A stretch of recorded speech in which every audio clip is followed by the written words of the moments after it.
दोस्तों, आप सभी का एक बार फिर से बहुत बहुत स्वागत है आपके अपने YouTube चैनल जिसका नाम है आज स्टूडेंट प्लस। तो दोस्तों, जैसा कि आप सभी जानते हैं कि यूपीपीसीएस प्री एग्ज़ाम को बस कुछ ही दिन बचे हुए हैं। इसी को मद्देनज़र रखते हुए आज से यूपीपीसीएस प्री क्वेश्चन आंसर की एक सीरीज़ शुरू की जा रही है। उसके विगत कुछ वर्षों में आए हुए महत्वपूर्ण प्रश्नों को विद एक्सप्लेनेशन हल कराया जाएगा। आज के इस वीडियो में हम प्राचीन, मध्यम एवं आधुनिक इतिहास विषय के प्रश्नों को कवर करेंगे और ऐसे ही ये सीरीज़ कंटिन्यू चलती रहेगी। अतः यदि आप इस साल यूपीपीसीएस के एग्ज़ाम में बैठने वाले हो तो इस सीरीज़ को फॉलो करना बिल्कुल भी ना भूलो। और यदि इस चैनल पे नए हो तो इस चैनल को सब्सक्राइब करके बेल आइकन को भी ऑन कर लो। तो चलिए बिना टाइम वेस्ट करते हुए इस सेशन की शुरुआत करते हैं। तो इस सेशन का पहला क्वेश्चन है क्वेश्चन नंबर फर्स्ट क्या बोल रहा है? गौतम बुद्ध की मृत्यु के पश्चात प्रथम बौद्ध संगीत की अध्यक्षता की गई। बताना है। ऑप्शन दिया है यहाँ पे। ऑप्शन ए महाकश्यप द्वारा, बी धर्मसेन द्वारा, ऑप्शन सी अजातशत्रु द्वारा या फिर ऑप्शन डी नागसेन द्वारा। बताइए, जो प्रथम बौद्ध संगीत थी उसकी अध्यक्षता किसने की थी? ऑप्शन दिया उसमें से किसने की थी, किस बौद्ध भिक्षु ने की थी? तो इसका करेक्ट आंसर हो जाएगा, इसकी अध्यक्षता की थी महाकश्यप ने। तो देखिए, महात्मा बुद्ध की मृत्यु के पश्चात इनके जो उपदेश थे उनको संकलित करने और इनके उपदेशों का पाठन करने के लिए, प्रचार प्रसार करने के उद्देश्य से इन बौद्ध संगीतियों का आयोजन सुनिश्चित किया गया। इसके तहत प्रथम बौद्ध संगीति का आयोजन 483 ईसा पूर्व में राजगिरी के सप्तपर्णी गुफा में हुआ था। इस समय यहाँ का शासक कौन हुआ करता था? उसका नाम था अजातशत्रु। इसकी अध्यक्षता की थी महाकश्यप ने। इसके अलावा 3 और बौद्ध संगीतियाँ हैं जो इम्पॉर्टेंट है। बाकी जो 5वीं वाली बौद्ध संगीति है ये उतना इम्पॉर्टेंट नहीं है, एग्जाम में पूछा नहीं गया है। तो ये 4 ही इम्पॉर्टेंट है, इन चारों को आपको याद होनी चाहिए। प्रथम तो आपने देख लिया, राजगिरी में हुआ था 483 ईसा पूर्व में। इसकी अध्यक्षता की थी महाकश्यप और उस समय इसका संरक्षक कौन था? अजातशत्रु। दूसरा कौन सा? दूसरी बौद्ध संगीत का आयोजन कहाँ पे हुआ था? ये हुआ था वैशाली में। इसकी अध्यक्षता की थी साबक मीर ने। और उस समय वहाँ का राजा कौन हुआ करता था? कालाशोक। अब तीसरी देखिए, तीसरा वाला जो बौद्ध संगीति थी उसका आयोजन कहाँ पे हुआ? उसका आयोजन हुआ था पाटलिपुत्र में। अध्यक्षता किसने की थी? मोगलीपुत्र तीसरे ने। शासक कौन था? अशोक। और जो चौथा वाला है वो हुआ था कश्मीर के कुंडल वन में, कनिष्क के शासनकाल में, और उसकी अध्यक्षता की थी वसुमित्र नामक बौद्ध भिक्षु ने। बाकी जो 5वीं वाली है इसको काफ़ी इतिहासकार मानते नहीं है, इसलिए क्वेश्चन एग्जाम में अभी तक पूछा भी नहीं गया। तो फर्स्ट जो 4 हैं इन्हीं को आप याद रखिएगा, राइट? तो पहले का तो आंसर हो गया महाकश्यप। तो चलिए नेक्स्ट क्वेश्चन पे चलते हैं। अगला प्रश्न है क्वेश्चन नंबर 2। इसमें सूची को मिलान करना है। एक साइड में राजा दिए हैं और दूसरे साइड में उनका राज्य। आपको मैच कराना है कौन सा किससे मैच करेगा। तो ये क्या है? प्रद्योत कहाँ के राजा थे? ये थे, अगर आपको पता है, प्रद्योत एक वंश हुआ करता था। वो राजा थे अवंती, जो उज्जैन का एरिया है वहाँ अवंती के राजा थे। उदयन ये वत्स के थे। वत्स प्रसेनजीत आपको पता है, ये बौद्ध बुद्ध के राजा हुआ करते। कौशल नरेश इनको बोलते थे। तो कौशल नरेश प्रसेनजीत। अजातशत्रु तो ये तो था राजगिरी मगध का राजा हुआ करता था। तो देखिए इसको मैच कराइए। 1 से 3 सेकेंड का आंसर क्या हो जाएगा? देखिए 3 किससे मैच कर रहा है? पहला 3 2 4 1, 3 2 4 1, 3 2 4 1। कौन सा? ऑप्शन सी है इसका। ऑप्शन सी इसका करेक्ट हो जाएगा, राइट? अब चलिए नेक्स्ट क्वेश्चन पे चलते हैं। अगला प्रश्न क्वेश्चन नंबर 3। ये क्या कह रहा है? कल्हण की राज तरंगिणी, जो राज तरंगिणी है जिसमें कश्मीर का इतिहास लिखा हुआ है, क्या कह रहा है? कल्हण की राज तरंगिणी को किसने आगे बढ़ाया? ऑप्शन दिया है यहाँ पे। ऑप्शन ए है विल्हण एवं मेरुतुंग ने, ऑप्शन बी है विल्हण एवं मम्मट ने, ऑप्शन सी है जोनराज एवं मेरुतुंग ने, या फिर ऑप्शन डी है जोनराज एवं श्रीवर ने। तो जो कल्हण की राज तरंगिणी है इसको किसने आगे बढ़ाया? किसके शासनकाल में इसको फलने फूलने का मौका मिला? तो इसका करेक्ट आंसर हो जाएगा, इसका करेक्ट आंसर है ऑप्शन सी, जोनराज एवं श्रीवर ने। जोनराज एवं श्रीवर ने। जो कल्हड़ ने राजतरंगिणी की रचना राजा जो जयसिंह थे, जयसिंह के शासनकाल में शुरू की थी, और जिनको जोनराज, प्रभाभट्ट एवं श्रीवर, जोनराज और प्रभाभट्ट एवं श्रीवर, इसके शासनकाल में इनको काफ़ी बढ़ावा मिला। राइट। कल्हड़ की जो राजतरंगिणी है, इसमें कुल 8 तरंग है। इसको 8 तरंगों में बांटा गया है। तरंग मतलब जैसे महाभारत में पर्व थे, महाभारत को 18 पर्वों में बांटा गया है। वैसे रामायण में क्या होते हैं? कांड।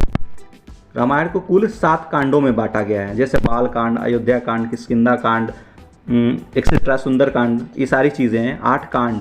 वैसे ही जो ऋग्वेद है, ऋग्वेद को 10 मंडलों में बांटा गया है।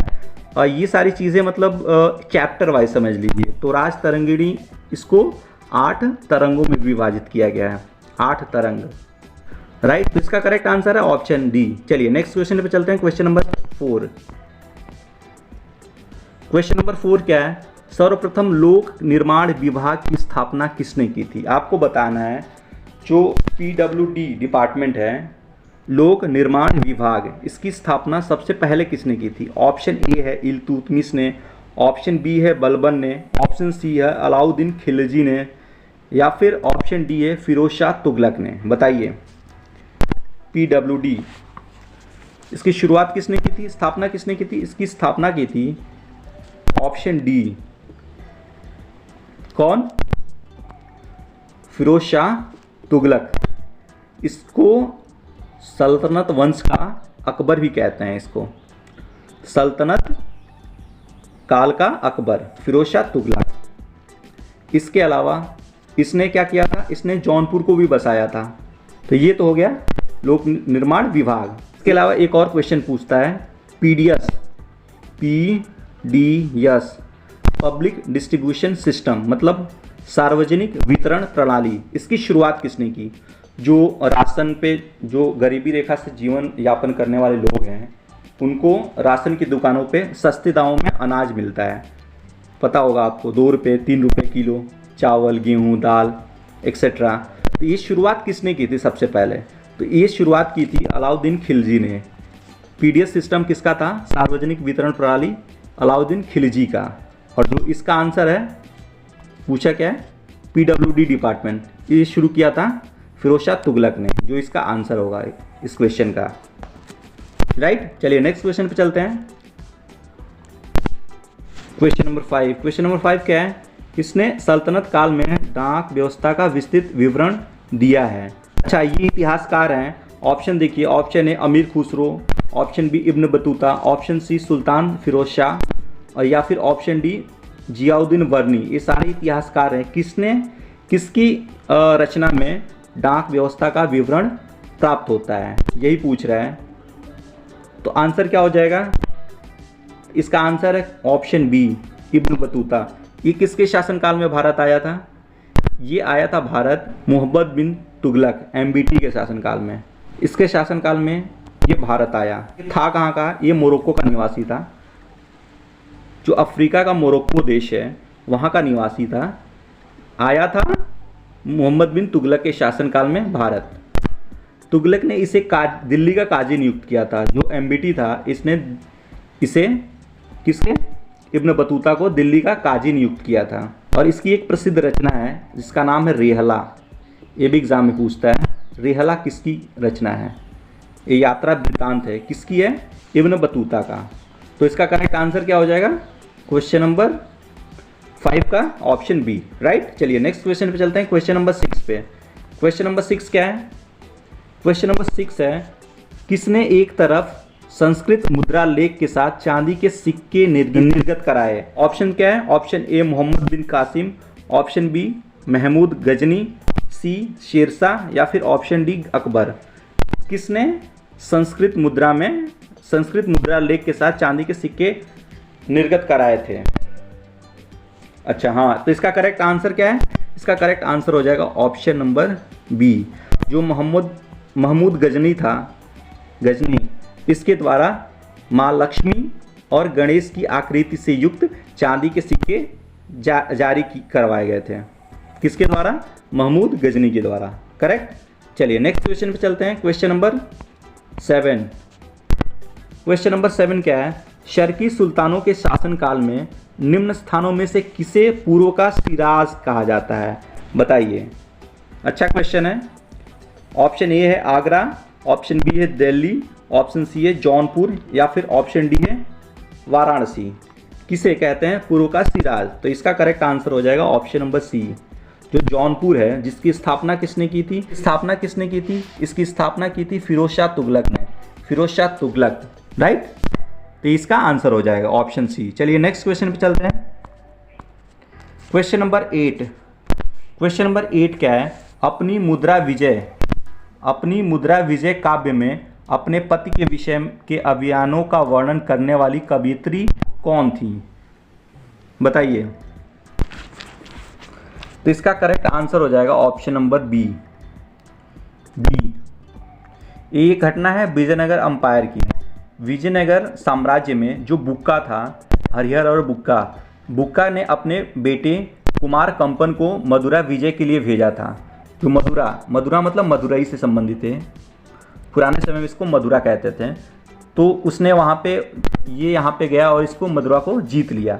इसी के उपलक्ष्य में, इसी की याद में, इसी की पत्नी, जो ये पत्नी थी गंगा देवी, ये खुद कुमार कंपन की पत्नी थी। इसी ने रचना की थी अपनी, क्या नाम से? मदुरा विजय के नाम से, राइट। तो इसका आंसर हो जाएगा ऑप्शन बी। चलिए नेक्स्ट क्वेश्चन पे चलते हैं। Question number 9। दारा शिकोह ने किस शीर्षक के अंतर्गत उपनिषदों का फारसी में अनुवाद किया? मोस्ट इंपॉर्टेंट क्वेश्चन है। बताइए। जो दारा शिकोह था, दारा शिकोह को कहते हैं भारत का लघु अकबर। लघु मतलब छोटा अकबर, क्योंकि ये काफ़ी सहिष्णु व्यक्ति था। लघु अकबर के नाम से भी इसे पुकारा जाता है, दारा शिकोह। इसने उपनिषदों का फारसी में अनुवाद किया था। किस नाम से? तो इसका करेक्ट आंसर हो जाएगा ऑप्शन डी, शिर अकबर के नाम से इसने उपनिषदों का फारसी में अनुवाद किया था, राइट। चलिए नेक्स्ट क्वेश्चन पे चलते हैं। Question number 10। क्वेश्चन नंबर 10 क्या है? बनारस एवं इलाहाबाद के तीर्थ यात्रा कर की समाप्ति के लिए किसने मुगल बादशाह के सामने बनारस के पंडितों का नेतृत्व किया था? बताइए। Option A Harnath, option B है जगन्नाथ, ऑप्शन सी है कविंद्राचार्य या फिर ऑप्शन डी है कवि हरिनाम। बताइए किसने किया था नेतृत्व? तो देखिए, जो बनारस के संत थे, कौन? कविंद्राचार्य। इन्हीं के नेतृत्व में बनारस के पंडितों के कहने से शाहजहां ने तीर्थ यात्रा कर को समाप्त किया था। तो यही इसका करेक्ट आंसर हो जाएगा। करेक्ट आंसर हो जाएगा ऑप्शन सी। चलिए नेक्स्ट क्वेश्चन। क्वेश्चन 11। किस इतिहासकार ने दीन ए इलाही को धर्म कहा है? बताइए। दीन इलाही धर्म किसका था? ये चलाया था अकबर ने, दीन ए इलाही। ऑप्शन क्या है? Option A Abul Fazal, option B Abul Qadri Badayuni, option C Niyamuddin Ahmad या फिर ऑप्शन डी उपरोक्त में से कोई नहीं। बताइए किस इतिहासकार ने दीन ए इलाही को धर्म कहा है? तो इसका करेक्ट आंसर हो जाएगा ऑप्शन नंबर बी, बदायूनी। देखिए, अकबर ने दीन ए इलाही धर्म की स्थापना कब की थी? 1582 ईस्वी में। और बीरबल इस धर्म को अपनाने वाला एकमात्र हिंदू था। जो बीरबल थे वो एकमात्र हिंदू थे जिन्होंने दीन ए इलाही को अपनाया था, राइट। चलिए नेक्स्ट क्वेश्चन पे चलते हैं। अगला प्रश्न है क्वेश्चन नंबर 12। क्वेश्चन नंबर 12 क्या है? किस बादशाह के अंतर्गत मुगल सेना में सर्वाधिक हिंदू सेनापति थे? बताइए। कौन सा ऐसा सुल्तान था जिसकी सेना में सबसे ज़्यादा हिंदू सेनापति थे? ऑप्शंस क्या है? हुमायूं, अकबर, जहांगीर और औरंगजेब। तो कौन सा करेक्ट हो जाएगा? करेक्ट हो जाएगा option number D. Option number क्या हो जाएगा? Option D. जो औरंगजेब था, इसकी सेना में ऑलमोस्ट 33% हिंदू सेनापति हुआ करते थे, जो सबसे ज़्यादा है। इसके बाद आता है शाहजहां, जिसकी सेना में 24 या 25% हिंदू सेनापति थे, राइट। चलिए नेक्स्ट क्वेश्चन पे चलते हैं, क्वेश्चन नंबर 13। क्वेश्चन नंबर 13 क्या है? कौन सा मकबरा द्वितीय ताजमहल के नाम से जाना जाता है? बताइए। ऑप्शन है अनारकली का मकबरा, अतमादुद्दौला का मकबरा, राबिया उल दौरानी का मकबरा, या फिर ऑप्शन डी है उपयुक्त में से कोई नहीं। बताइए। द्वितीय ताजमहल तो ये कौन सा था? जो औरंगाबाद में है, औरंगाबाद का जो बीबी का मकबरा है, ये कौन सी किसकी बीबी? औरंगजेब की बीबी।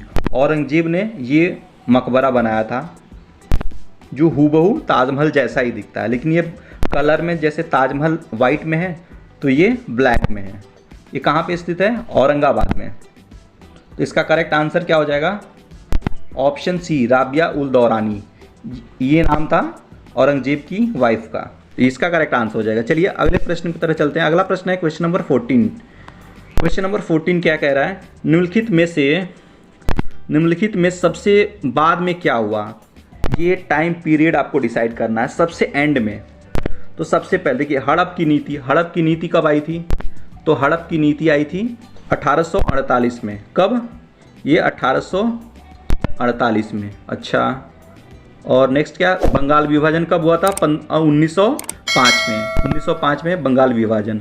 अस्थाई बंदोबस्त ये कब हुआ था? 1793 में। 1793 में। और सहायक संधि ये 1801 का। तो देखिए सबसे बाद में, तो सबसे एंड में बंगाल विभाजन ही तो हो रहा है 1905 में। इसका आपको ईयर पता होना चाहिए, तभी इसको आप कर पाओगे। तो इसका करेक्ट आंसर हो जाएगा option number B. Option B, Bengal विभाजन सबसे एंड में आ रहा है, राइट। चलिए नेक्स्ट क्वेश्चन पे चलते हैं। Question number 15। क्वेश्चन नंबर 15 क्या है? बाल विवाह प्रथा को नियंत्रित करने के उद्देश्य से 1872 में सिविल मैरिज एक्ट आया था। उसमें लड़कियों के विवाह की न्यूनतम उम्र कितनी रखी गई थी? बताइए। ऑप्शन है, ऑप्शन ए 14 वर्ष, ऑप्शन बी 18 वर्ष, ऑप्शन सी 16 वर्ष, या फिर ऑप्शन डी 21 वर्ष। कितनी है? तो देखिए, सिविल मैरिज एक्ट 1872 के अकॉर्डिंग लड़कियों की मिनिमम उम्र कितनी थी शादी की? ये रखी गई थी 14 साल, ऑप्शन बी। और लड़कों का 18 साल। अभी करंट में जो एक्ट आया था, कब? शारदा एक्ट। कब का है ये? 1930 का है। 1930 में लागू हुआ था शारदा एक्ट। इसके अकॉर्डिंग इस टाइम पे तो यही सेम ही था, मतलब लड़कियों की उम्र शादी की 14 से कम नहीं होनी चाहिए और लड़कों की 18 से कम नहीं। लेकिन इसको अमेंड किया था 1978 में। अमेंड करने के पश्चात क्या बना था 1978 में? लड़कों की मिनिमम उम्र 21 कर दी गई और लड़कियों की शादी की मिनिमम उम्र 18 कर दी गई थी। फिलहाल इसका आंसर हो जाएगा ऑप्शन ए ही होगा, 14 साल। चलिए नेक्स्ट क्वेश्चन पे चलते हैं। Question number 16। क्वेश्चन नंबर 16 क्या है? फारसी साप्ताहिक मिरातुल अखबार, ये एक अखबार था, इसको प्रकाशित कौन करता था? बहुत इंपॉर्टेंट क्वेश्चन है, मिरातुल अखबार। तो ऑप्शंस दिया है आपके सामने। ऑप्शन ए है Lala Lajpat Rai, option B Raja Ram Mohan Roy, option C sir Syed Ahmad Khan, या फिर ऑप्शन डी मौलाना शिबली नोमानी। बताइए। क्वेश्चन नंबर 16 है, इसका आंसर क्या हो जाएगा? तो इसका आंसर हो जाएगा option number B, Raja Ram Mohan Roy. इनको अनेक नामों से बुलाया जाता है, उसमें से प्रमुख क्या है? इनको क्या कहते हैं? भारतीय पत्रकारिता के अग्रदूत। पहला क्या है? इनको भारतीय पत्रकारिता के अग्रदूत कहते हैं। दूसरा क्या? नवजागरण के भी अग्रदूत, सुधार आंदोलनों के प्रवर्तक, आधुनिक भारत के पिता, नव प्रभात का तारा, इत्यादि नामों से इनको बुलाया जाता है। कुछ भी एग्जाम में पूछ सकता है, याद रखिएगा, राइट। चलिए नेक्स्ट क्वेश्चन पे चलते हैं। Question number 17। क्वेश्चन नंबर 17 है, दलित वर्गों का संघ स्थापित किया गया था। बताइए किसके द्वारा? ऑप्शन ए है बाबा भीमराव अंबेडकर द्वारा, ऑप्शन बी है बाबू जगजीवन राम द्वारा, ऑप्शन सी है एन.एस. काजरोलकर द्वारा, या फिर ऑप्शन डी है महात्मा ज्योतिबा फुले द्वारा। बताइए दलित वर्गों का संघ किसके द्वारा स्थापित किया गया था? तो इसका आंसर हो जाएगा, करेक्ट आंसर होगा ऑप्शन नंबर ए, डॉक्टर भीमराव अंबेडकर द्वारा। ये किस जाति के थे? ये महार, एक अस्पृश्य जाति होती है महार, ये महार जाति के थे बाबा साहेब अम्बेडकर जी। इन्होंने 1942 ईस्वी में अनुसूचित जाति संघ की स्थापना की थी, राइट। इसके अलावा 1920 में, कब? 1920 में the all India depressed class federation की भी स्थापना की। 1924 में बहिष्कृत हितकारिणी सभा की भी स्थापना की थी। इंपॉर्टेंट है, पूछ सकता है, बहिष्कृत हितकारिणी सभा की स्थापना किसने की थी? तो की थी किसने? डॉक्टर अंबेडकर ने। कब? 1924 ईस्वी में। इसके अलावा 1927 में इन्होंने मराठी में बहिष्कृत भारत नामक पत्रिका का भी प्रकाशन शुरू किया था, राइट। तो फिलहाल इसका आंसर हो जाएगा option number A. Option A, दलित वर्गों का संघ किसने स्थापित किया था? संविधान निर्माता बाबा साहेब अम्बेडकर ने। Okay, right. चलिए अगले क्वेश्चन पर चलते हैं। अगला प्रश्न है क्वेश्चन नंबर 18। क्वेश्चन नंबर 18 क्या है? गुलामगिरी ये बुक है, इसकी रचना किसने की थी? इसके लेखक कौन है गुलामगिरी के? ऑप्शन है, option A B R Ambedkar, option B Jyotiba Phule, option C Mahatma Gandhi, या फिर ऑप्शन डी पेरियार। बताइए किसने लिखा था गुलामगिरी बुक? ये बुक है महात्मा फुले की, ज्योतिबा फुले की। इन्होंने 1872 ईस्वी में ये बुक लिखा था। क्या नाम था? गुलामगिरी। और ज्योतिबा फुले ने 1873 ईस्वी में सत्य शोधक समाज की स्थापना की थी। मोस्ट इंपॉर्टेंट, सत्य शोधक समाज की स्थापना कब हुई थी? 1873 ईस्वी में, राइट। पेरियार ने तमिल भाषा में एक रामायण लिखी है, तमिल रामायण या सच्ची रामायण के नाम से भी इसको बोला जाता है। तो इसका करेक्ट आंसर हो जाएगा ऑप्शन नंबर बी, ज्योतिबा फुले। चलिए नेक्स्ट क्वेश्चन पे चलते हैं। Question number 19। क्वेश्चन नंबर 19 है, सर टॉमस मुनरो भू राजस्व व्यवस्था से संबंधित है। सर टॉमस मुनरो किससे संबंधित है? ऑप्शन ए है स्थायी बंदोबस्त, ऑप्शन बी है महलवाड़ी बंदोबस्त, ऑप्शन सी है रैयतवाड़ी बंदोबस्त, या फिर ऑप्शन डी है उपरोक्त में से कोई नहीं।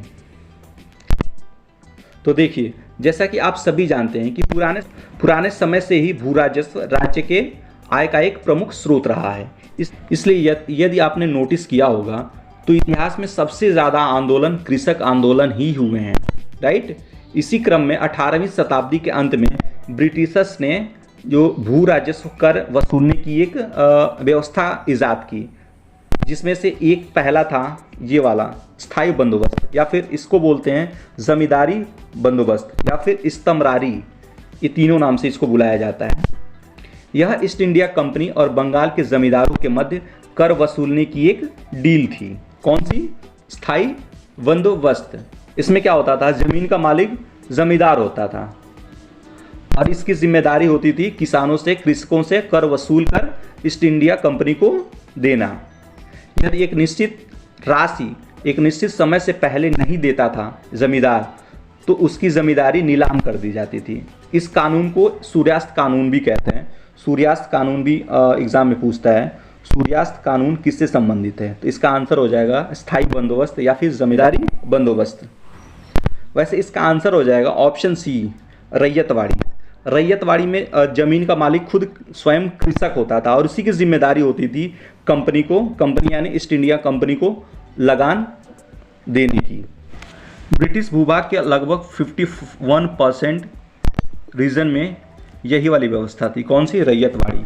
और रैयतवाड़ी बंदोबस्त के जनक किसको मानते हैं? सर टॉमस मुनरो को, जो कि इसका आंसर हो जाएगा ऑप्शन सी। रैयतवाड़ी बंदोबस्त के जनक किसे माना जाता है? ये माना जाता है सर टॉमस मुनरो को, राइट। चलिए नेक्स्ट क्वेश्चन पे चलते हैं। Question number 20। क्वेश्चन नंबर 20 क्या है? क्वेश्चन नंबर 20 है, भारत में अंग्रेजों के समय में प्रथम जनगणना कब हुई थी? बताइए। ऑप्शन ए है लॉर्ड डफरिन के कार्यकाल में, ऑप्शन बी है लॉर्ड लीटन के कार्यकाल में, ऑप्शन सी है लॉर्ड मेयो के कार्यकाल में, या फिर ऑप्शन डी लॉर्ड रिपन के कार्यकाल में। बताइए सबसे पहली जनगणना कब हुई थी अंग्रेजों के समय में? तो ये जनगणना हुई थी सन 1872 ईस्वी में। कब? 1872 ईस्वी में उस समय भारत का वायसराय कौन हुआ करता था? Lord Mayo. Lord Mayo, Mayo के शासनकाल में प्रथम जनगणना हुई थी। लेकिन यदि नियमित रूप से बोला जाए, मतलब हर 10 साल, तो ये हुई थी 1881 में लॉर्ड रिपन के शासनकाल में। मतलब 1881 से हर 10 साल बाद जनगणना कराई जाती है, राइट। फिलहाल इसका करेक्ट आंसर हो जाएगा option number C, Lord Mayo, first time जनगणना, राइट। चलिए नेक्स्ट क्वेश्चन पे चलते हैं। Question number 21। क्वेश्चन नंबर 21 है, अभिनव भारत नामक अंग्रेज विरोधी संगठन की स्थापना किसने की थी? आपके ऑप्शन है, ऑप्शन ए आर.जे. भंडारकर ने, option B VD. Savarkar, option C CR. Das ने, या फिर ऑप्शन डी सरदार भगत सिंह ने। बताइए अभिनव भारत की स्थापना किसने की थी? Question number 21। कमेंट सेक्शन में अपना आंसर आप टाइप कर सकते हो। तो इसकी स्थापना की थी ऑप्शन बी बी.डी. सावरकर ने। कब? 1904 ईस्वी में। 1904 ईस्वी में बी.डी. सावरकर ने अभिनव भारत नामक अंग्रेजी विरोधी संगठन की स्थापना की थी, राइट। चलिए अगले क्वेश्चन पे चलते हैं। अगला question, question number 22। Question number 22 क्या है? कांग्रेस ने खिलाफत आंदोलन का समर्थन किया, मुख्यतः रीजन क्या है? स्टेटमेंट दिया है यहाँ पे। पहला क्या है? खलीफा की पुनः स्थापना के लिए। दूसरा क्या है? खलीफा को हटाने के लिए। तीसरा क्या है? मुसलमानों की सहानुभूति प्राप्त करने के लिए। और चौथा है कांग्रेस में जिन्ना को हाशिए पर लाने के लिए। बताइए कांग्रेस ने खिलाफत आंदोलन जो हुआ था उसको समर्थन क्यों दिया था? तो देखिए इसका पहला तो सही है, क्योंकि उस टाइम पे प्रथम विश्व युद्ध के पश्चात जो तुर्की का सुल्तान था उसके सारे अधिकार छीन लिए गए थे। संसार भर में जो मुसलमान हुआ करते थे उस टाइम तुर्की के सुल्तान को अपना खलीफा मानते थे, खलीफा। और अंग्रेज सरकार की इस कार्रवाई से सारे मुसलमान उससे घृणा करने लगे थे। इस अवसर का राष्ट्र हित में लाभ उठाने के लिए कांग्रेस ने मुसलमानों का समर्थन किया था। तो पहला तो सही है, खलीफा की पुनर्स्थापना, ये सही है, चाहते थे। खलीफा को हटाने के लिए, ऐसा कुछ नहीं है, खलीफा को हटाना नहीं चाहते थे, रीज़न नहीं है पहला। और दूसरा तो गलत हो गया। तीसरा मुसलमानों की सहानुभूति प्राप्त करने के लिए, हाँ ये भी सही है। और कांग्रेस में जिन्ना को हाशिए पे लाने के लिए, ऐसा कुछ नहीं। तो 1 और 3 इसका सही होगा। ऑप्शन देखिए, ऑप्शन ए इसका करेक्ट हो जाएगा, ऑप्शन ए है, राइट। क्वेश्चन नंबर 22 का ऑप्शन ए करेक्ट होगा। चलिए नेक्स्ट क्वेश्चन पे चलते हैं। Question number 23। क्वेश्चन नंबर 23 क्या कह रहा है? भारतीय राष्ट्रीय आंदोलन पर इंडियन स्ट्रगल नामक बुक ये किसने लिखी थी? ऑप्शन से, ऑप्शन ए सुभाष चंद्र बोस ने, ऑप्शन बी पट्टाभी सीतारमैया ने, ऑप्शन सी जवाहरलाल नेहरू ने, या फिर ऑप्शन डी उपरोक्त में से कोई नहीं। बताइए इंडियन स्ट्रगल की बुक के लेखक कौन है? तो इसका करेक्ट आंसर हो जाएगा ऑप्शन नंबर ए, नेताजी सुभाष चंद्र बोस, राइट। और नेताजी सुभाष चंद्र बोस ने ही महात्मा गांधी को राष्ट्रपिता की उपाधि दी थी, राष्ट्रपिता। चलिए अगले प्रश्न में चलते हैं। क्वेश्चन नंबर 24 क्या है? निम्नलिखित में से किसने मोहम्मद अली जिन्ना को हिंदू मुस्लिम एकता का दूत कहा था? अच्छा बताइए किसने बोला था मोहम्मद अली जिन्ना को हिंदू मुस्लिम एकता का दूत? ऑप्शन है Sarojini Naidu, B Annie Besant, C Rajkumari Amrit Kaur, या फिर ऑप्शन डी अरुणा आसफ अली। किसने बोला था मोहम्मद अली जिन्ना को कि ये हिंदू मुस्लिम एकता का दूत है? देखिए मोहम्मद अली जिन्ना का स्वभाव कांग्रेस के प्रति शुरू में अच्छा था, इसीलिए सरोजनी नायडू ने किस ऑप्शन कौन सा इसका करेक्ट हो जाएगा? ऑप्शन ए, सरोजनी नायडू ने ही बोला था हिंदू मुस्लिम एकता के दूत। और सरोजनी नायडू को बोलते हैं भारत कोकिला, राइट। चलिए नेक्स्ट क्वेश्चन पे चलते हैं। Question number 25। क्वेश्चन नंबर 25 क्या है?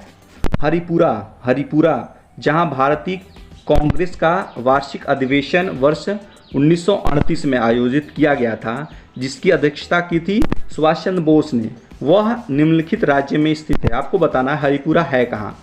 तो हरिपुरा इंपॉर्टेंट क्यों है? क्योंकि उस टाइम पे जो 1938 में भारतीय राष्ट्रीय कांग्रेस का अधिवेशन हुआ था, जिसकी अध्यक्षता स्वयं सुभाष चंद्र बोस ने की थी। तो ये है कहाँ पे? तो ये कस्बा है, गुजरात में पड़ता है। ऑप्शन ए इसका करेक्ट हो जाएगा, ऑप्शन ए गुजरात में पड़ता है, राइट। चलिए अगले प्रश्न पे चलते हैं। अगला प्रश्न है क्वेश्चन नंबर 26। क्वेश्चन नंबर 26 है, एक साप्ताहिक के रूप में यंग इंडिया का आरंभ किसने किया था? आपके ऑप्शन है, ऑप्शन ए होम रूल पार्टी ने, ऑप्शन बी उग्रवादी पार्टी ने, ऑप्शन सी गदर पार्टी ने, या फिर ऑप्शन डी स्वराज पार्टी ने। यंग इंडिया शुरू किसने किया था? तो इसका करेक्ट आंसर हो जाएगा ऑप्शन नंबर ए। ये किसने शुरू किया था? एनी बेसेंट और बाल गंगाधर तिलक ने। तो जो तिलक का होम रूल आंदोलन था वो कहाँ पे था? वो महाराष्ट्र और पूना के एरिया में, और बाकी पूरी इंडिया में किसका था? एनी बेसेंट का। एनी बेसेंट के समर्थक जमुना दास, द्वारका दास इत्यादि ने मुंबई में सन 1916 में एक अखबार यंग इंडिया का प्रकाशन शुरू किया। इसके अलावा महात्मा गांधी जब साउथ अफ्रीका से वापस आए थे तो उन्होंने अहमदाबाद में यंग इंडिया नामक साप्ताहिक पत्र का संपादन भी किया था। कब? 1919 में। 1919 में महात्मा गांधी ने यंग इंडिया नामक एक वीकली न्यूज़पेपर का प्रकाशन किया, पब्लिकेशन किया था। फिलहाल इसका आंसर ऑप्शन ए हो जाएगा, राइट। चलिए अगले प्रश्न पे चलते हैं। Question number 27। क्वेश्चन नंबर 27 क्या है? निम्न योजनाओं को तिथि क्रमानुसार कीजिए। ऑर्डर में इसको सजाना है। देखिए क्रिप्स मिशन, तो क्रिप्स मिशन कब आया था? अगर आपको ईयर पता है तब कर लोगे, 1942। दूसरा क्या है? कैबिनेट मिशन, तो कैबिनेट मिशन कब आया था? 1946, ये है 1946। तीसरा क्या है? माउंट बेटन योजना। माउंट बेटन योजना कब की है? 3 जून 1947 को है, 3 जून 1947, 47 में। और लास्ट बचा वेवल योजना। वेवल योजना कब की है? ये है 45 का। तो सबसे पहले कौन आ रहा है? पहला देखिए ए क्रिप्स मिशन सबसे पहले 42 में, 1, 4, 2 और 3। तो कौन सा 1, 4, 2, 3? Option number A. ऑप्शन ए इसका करेक्ट हो जाएगा, राइट। चलिए नेक्स्ट क्वेश्चन पे चलते हैं। Question number 28। क्वेश्चन नंबर 28 क्या है? कौन सुमेलित है? तो मैच कराइए कौन सही है। तो अल हिलाल ये डॉक्टर जाकिर हुसैन का नहीं है, अबुल कलाम आज़ाद का है। तो ये तो मैच है नहीं। इसमें पूछ रहा है कौन सुमेलित है। तो हाँ, ऑप्शन सी जो है तहजीब उल अखलाक, ये सर सैयद अहमद खान का है, ये तो करेक्ट है। बाकी युगांतर, तो युगांतर किसका है? ये हरदयाल का है, तो ये भी सही नहीं है। और पहला तो सही होगा नहीं क्योंकि तीसरा पता है हमको, तहजीब उल अखलाक किसका है? ये सर सैयद अहमद खान का है। तो इसका करेक्ट आंसर हो जाएगा ऑप्शन सी, राइट। चलिए नेक्स्ट क्वेश्चन पे चलते हैं। Question number 29।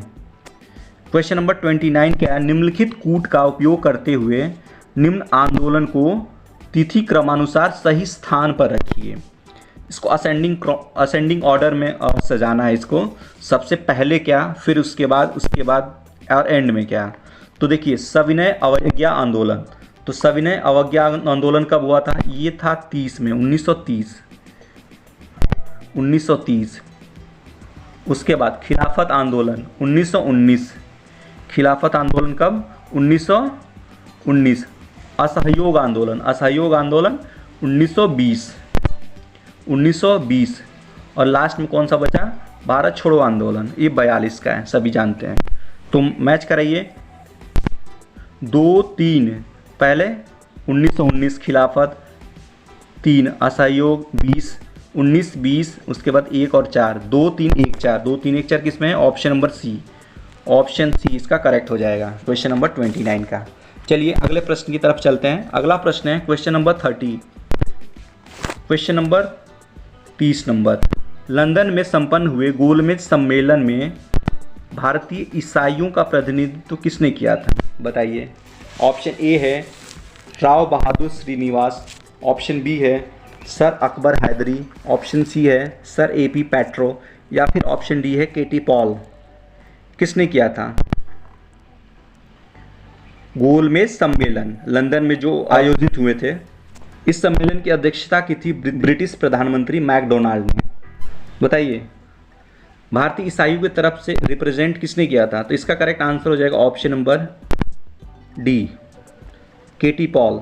तो देखिए कुल 3 गोलमेज सम्मेलन हुए हैं, पहला, दूसरा और तीसरा, जिसमें से जो क्वेश्चन क्या आता है इसमें से पूछता है, इसमें से महात्मा गांधी ने कौन से नंबर, मतलब पहला, दूसरा और तीसरे में से किस वाले गोलमेज सम्मेलन में हिस्सा लिया था? तो महात्मा गांधी ने जो सेकेंड राउंड टेबल कॉन्फ्रेंस हुआ था, दूसरा गोलमेज सम्मेलन, उसमें इन्होंने पार्टिसिपेट किया था, हिस्सा लिया था। इसके अलावा जो डॉक्टर भीमराव अंबेडकर हैं, बाबा साहब अंबेडकर हैं, इन्होंने तीनों के तीनों गोलमेज सम्मेलन में हिस्सा लिया था। ये क्वेश्चन पूछता है।